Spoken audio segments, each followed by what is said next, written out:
What's going on, people?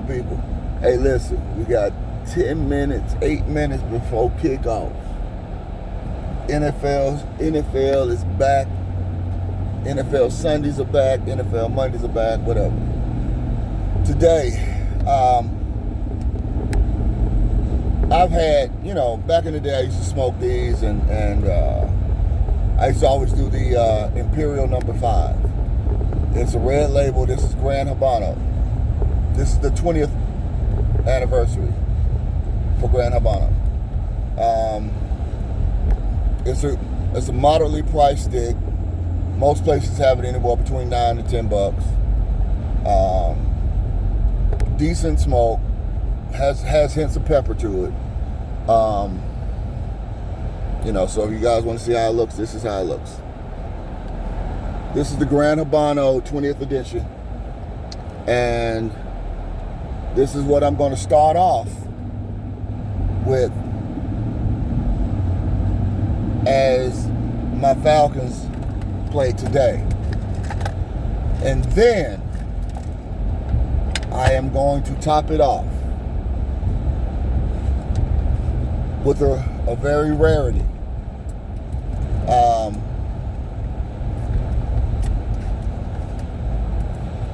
This is a Casa Fuente. This is a Casa Fuente. Let me just give you a little bit of insight on this. This is normally only sold at the Fuente store in Vegas. This is that. This is price point, I would put it around 4 stars. It's anywhere between 25 to 32 based upon where you get it from. In Vegas, here in Atlanta, if you was able to find them, that's where you'd find them for.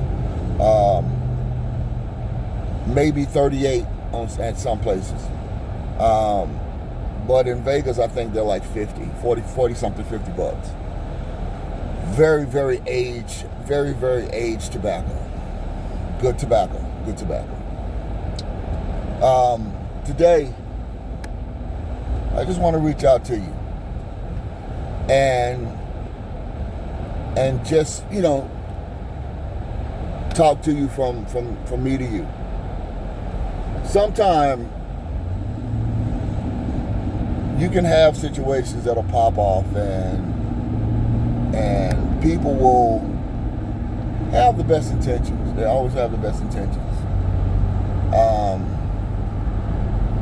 And please believe, I've always been the type of person to hold on one second. I've always been the type of person to invest in myself. I have no problem in investing in myself. If you can't invest in yourself, then it's very hard to get someone to come in and invest in you also. Because let's be realistic.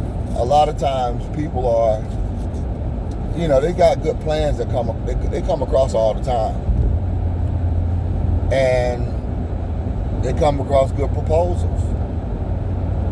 But usually they buy into the person that is presenting the proposal.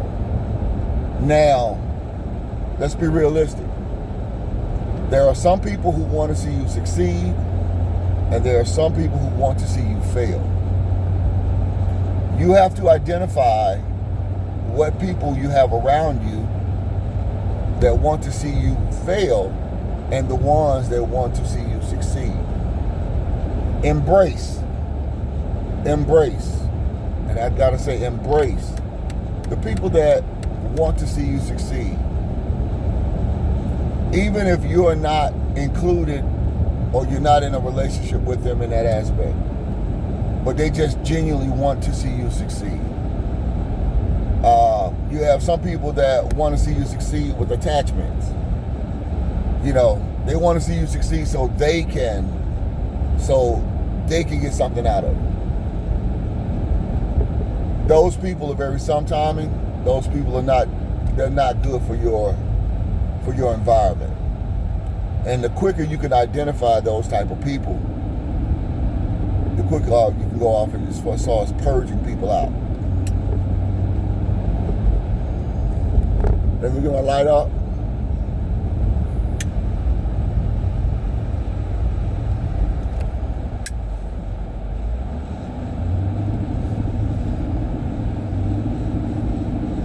Let me get a good light on it.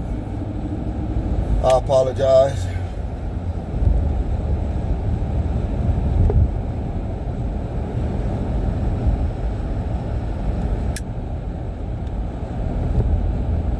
Don't do this at home. But listen, people are deceptive, and people have a tendency to kind of, produce the image as if, they're in your corner. Identify. And sometimes, it might take away from the relationship or the friendship or the associateship, whatever ship it is that you want it to be. But you have to be able to be truthful to yourself and realize that, hey, it's just not going to be, or it's not going to be a situation where it's going to be what you thought. And that goes with friendships. I mean, friendships are the first to identify it. When you normally do things and you expect the same in return, and then you realize that it's not the same in return.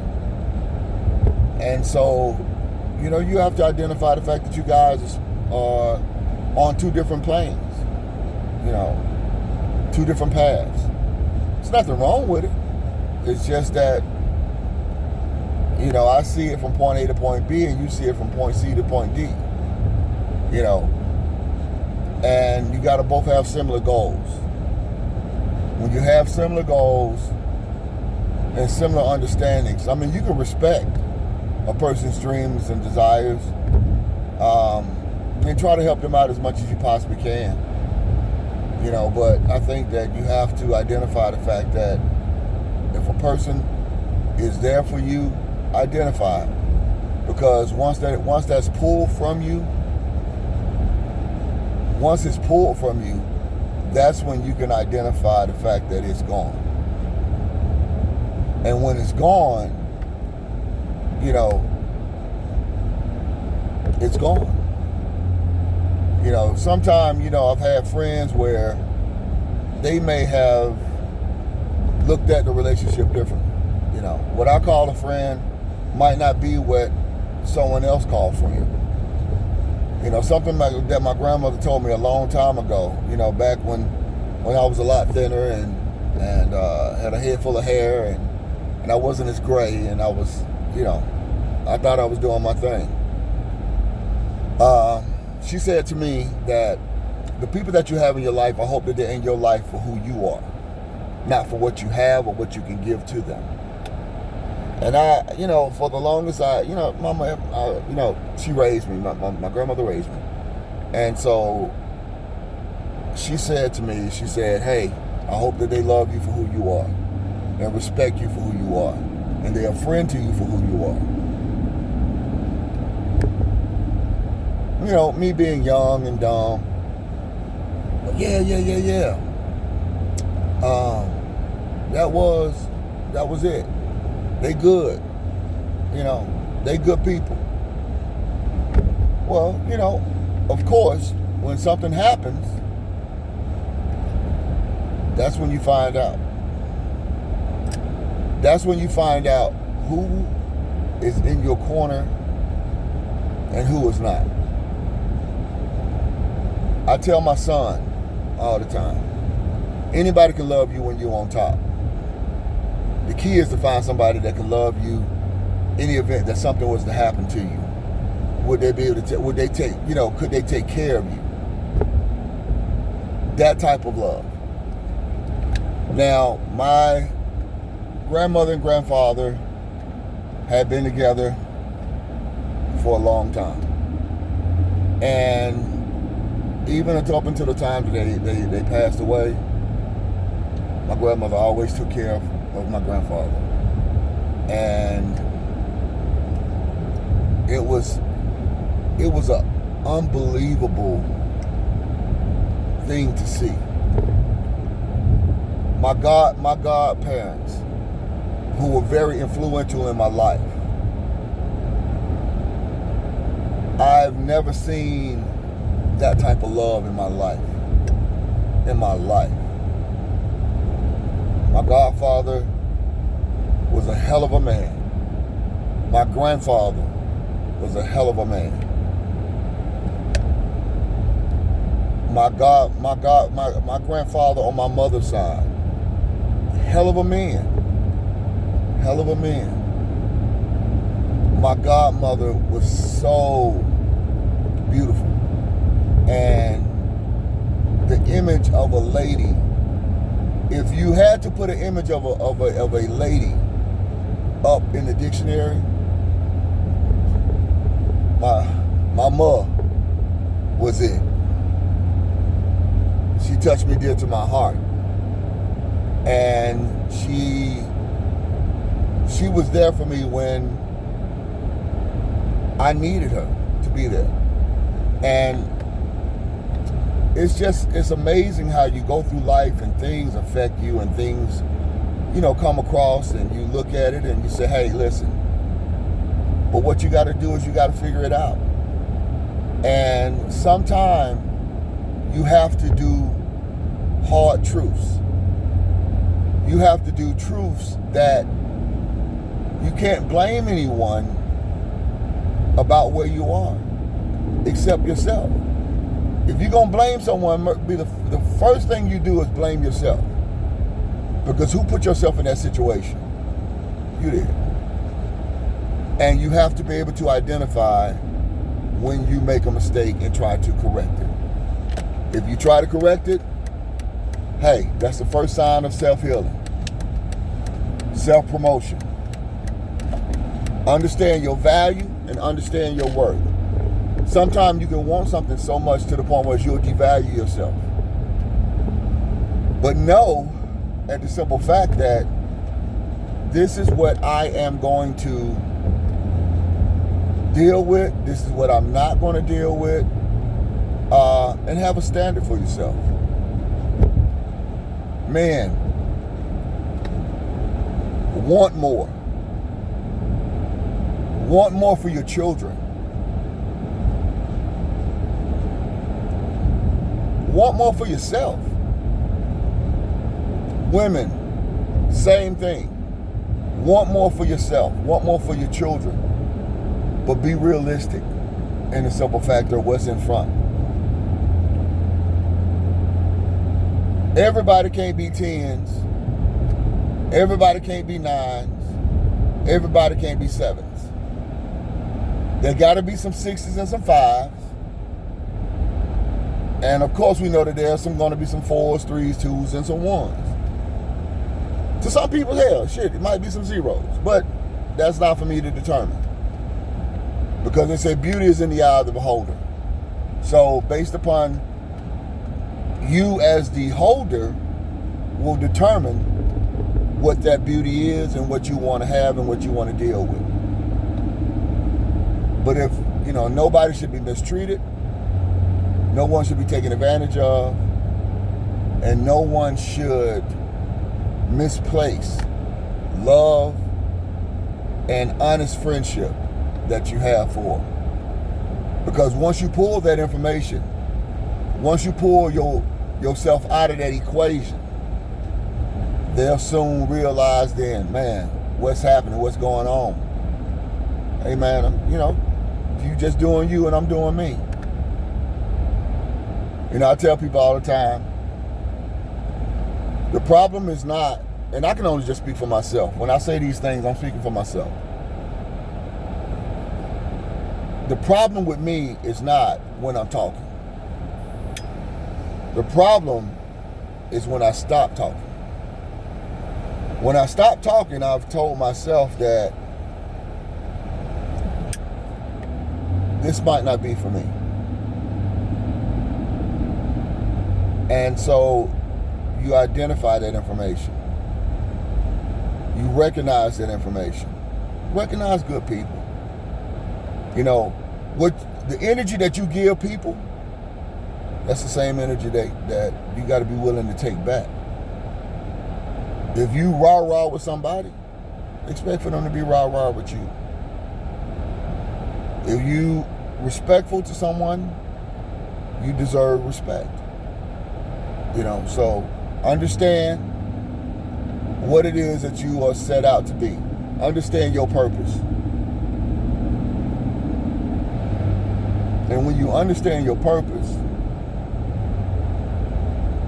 those are signs for you to develop into the king or queen that you need to be.